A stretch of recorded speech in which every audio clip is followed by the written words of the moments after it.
Alors, ce manuel capitalise des modules de formation qui ont été élaborés et dispensés par la Fondation Friedrich Ebert dans plusieurs universités et auprès de jeunes de la société civile.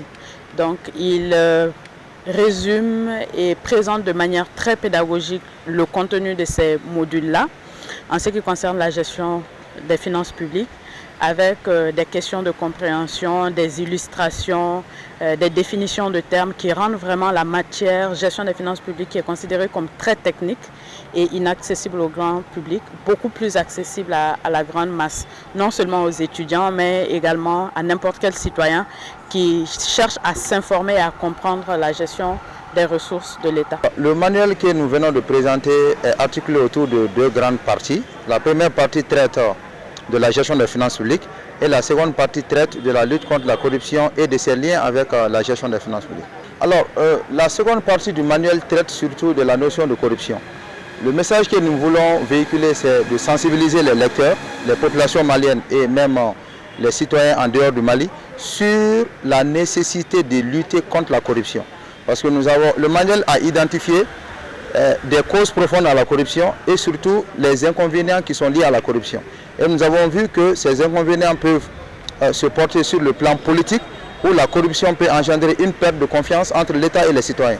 Et cette perte de confiance peut à la longue entraîner des crises politiques au sein de l'État, et ces crises politiques peuvent même menacer l'ordre public. Donc à travers cette cause politique, on voit la nécessité de lutter contre la corruption, parce que si cette lutte n'est pas menée par tout le monde, et que tout le monde ne réalise pas que la corruption peut détruire toute la société, empêcher les grands projets de l'État et la construction de grandes infrastructures socio-économiques, eh bien, il y va de la perte de l'État. Au Mali, la FES s'engage activement sur les questions de justice sociale, de formation politique, de participation citoyenne et de la lutte contre la corruption.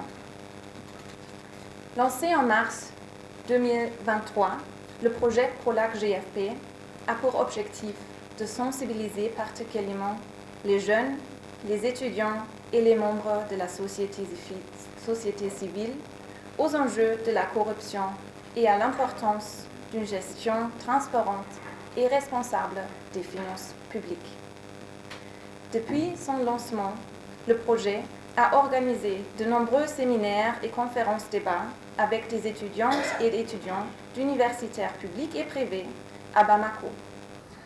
La lutte contre la corruption, l'engagement contre la corruption est très important et je la regarde comme vraiment la pièce clé dans ce qu'on peut appeler la bonne gouvernance. On insiste quelquefois, peut-être un peu trop formaliste, de la part des pays occidentaux sur la démocratie. Nos partenaires africains et ailleurs nous disent que c'est la bonne gouvernance qui est vraiment le concept beaucoup plus important. Et je suis absolument d'accord. La démocratie, même si vous regardez en Europe, a des variances assez importantes. Et il ne faut pas non plus oublier qu'il faut bien sûr regarder les spécificités dans chaque pays. La bonne gouvernance, pour moi, est un concept beaucoup plus précis en ce qui concerne les choses qui sont importantes pour construire une société qui résiste à toutes les lacunes et les défauts qu'on trouve.